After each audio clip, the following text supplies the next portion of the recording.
think you're gonna have to sit a little tighter to each other. All right, there we go. Shall we? Shall we? This off the bat looks to be the most breaded of the tenders.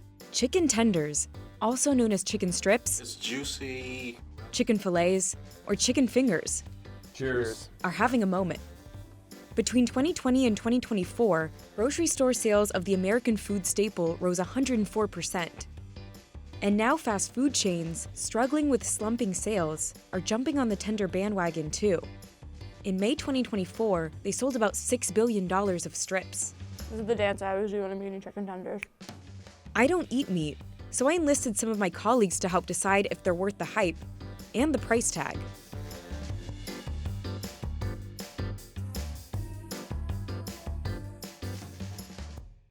Let's have you all try The same chicken. the first one on the one on the left. In October 2024, number 3 chicken brand KFC launched a new ad. The chicken tender battle has just begun! This is gonna be big for us. Tender battle begun. As if the ad wasn't enough to rile up competitors, on October 17th, the company handed out free strips at what they called carefully selected cities. Those were Baton Rouge, New Orleans, and Atlanta. Also known as close rivals Popeyes, Chick-fil-A, and Raising Cane's hometowns. Catherine Tan Gillespie was hired less than 2 months prior. You could assume this was her idea. We've got the best tasting tender. We should let people know about that. I felt that we should kick off a fight. This battle is the latest attempt to turn the struggling company around. KFC's parent company, Yum Brands, reported the chicken chain faced same-store sales declines in the first 3 quarters of 2024. KFC's story is one of many. Between 2014 and 2024, fast food restaurants raised menu prices by an average of 60%.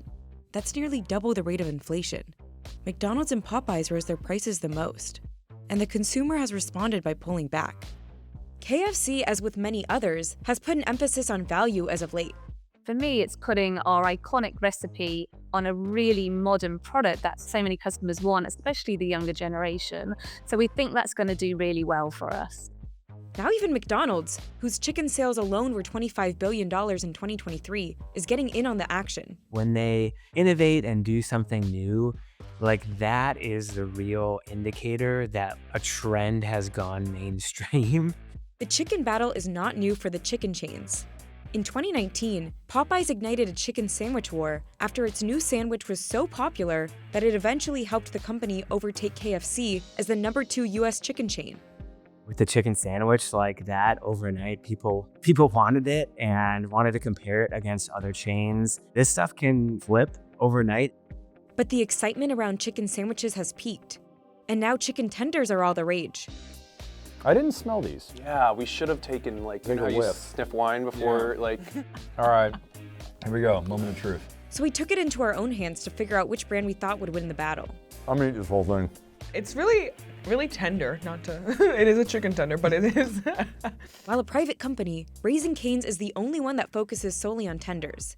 Founded in 1996, it has more than 840 locations and expects to reach almost 900 by the end of 2024.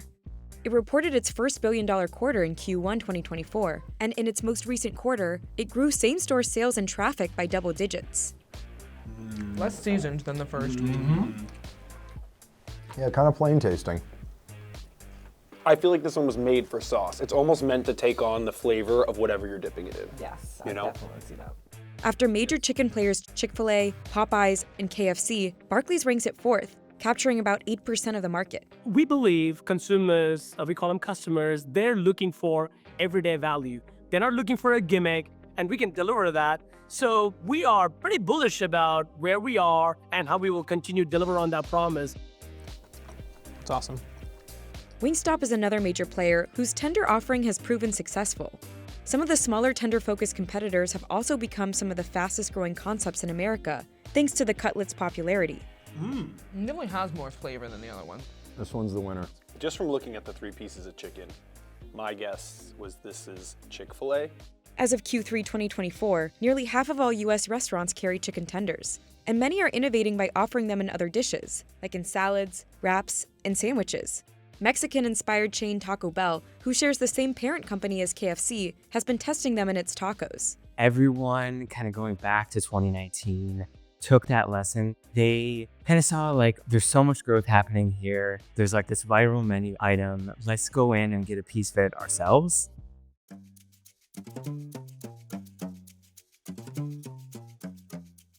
According to some reports, the Puritan Backroom restaurant in Manchester, New Hampshire, invented the chicken tender in 1974 after its owner wanted to find a use for the one leftover piece of chicken, the tenderloin, the meat closest to the rib cage.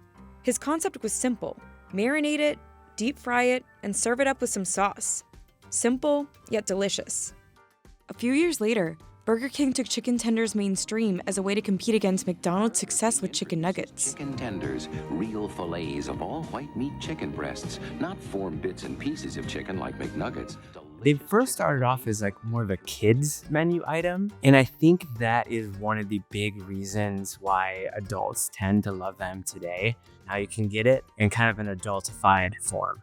If I'm going to eat out or order food, I want something that's like better than what I would make at home, and these are better than what I make at home. Now they're everywhere, at schools, birthday parties, gas stations, diners, baseball games, you name it. And tenders are a hit at home too. Chicken producer Purdue says that with fast food inflation up, sales of its frozen tenders are up 64% in 2024 compared to 2020. Tenders are easy and cheap to make. You don't need a lot of manpower, or have to handle fresh produce like lettuce, tomatoes, or bread.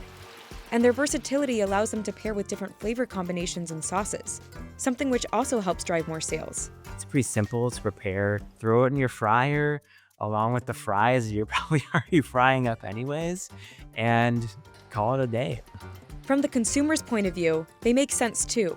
They're filling, practical, and easy to pick up on the go. Plus, people perceive them as a healthier alternative to nuggets, which are processed, or beef burgers. And then there's of course the nostalgia factor. Well, I did grow up a picky eater. I was a kid that would go to like a fancy restaurant and would order chicken tenders. They were a graduation from chicken nuggets, which are for kids. Chicken overall has been the fastest growing category in the US for over a decade. In 2023, US consumption was double the amount of beef.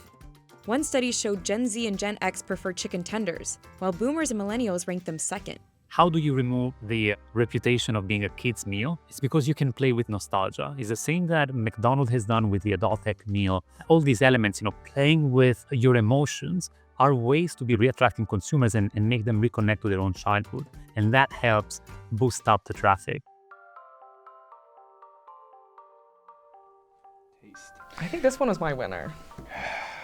I would say it would be between this one and the one on the end.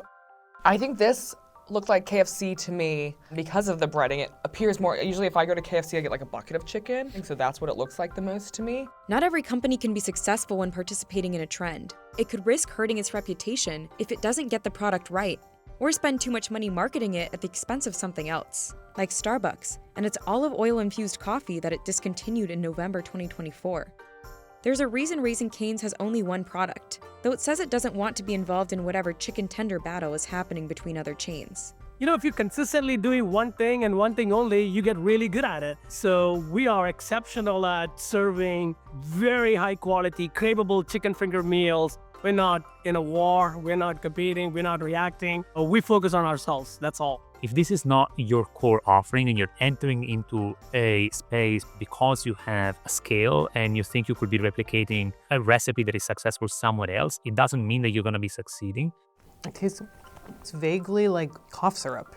I don't like that. And for consumers, it also comes down to price. For the meals we ordered in New York City, only KFC's was under $10, though Raising Cane's includes other items like coleslaw and bread. I would pay up to probably $10 for like maybe 4 or 5 tenders.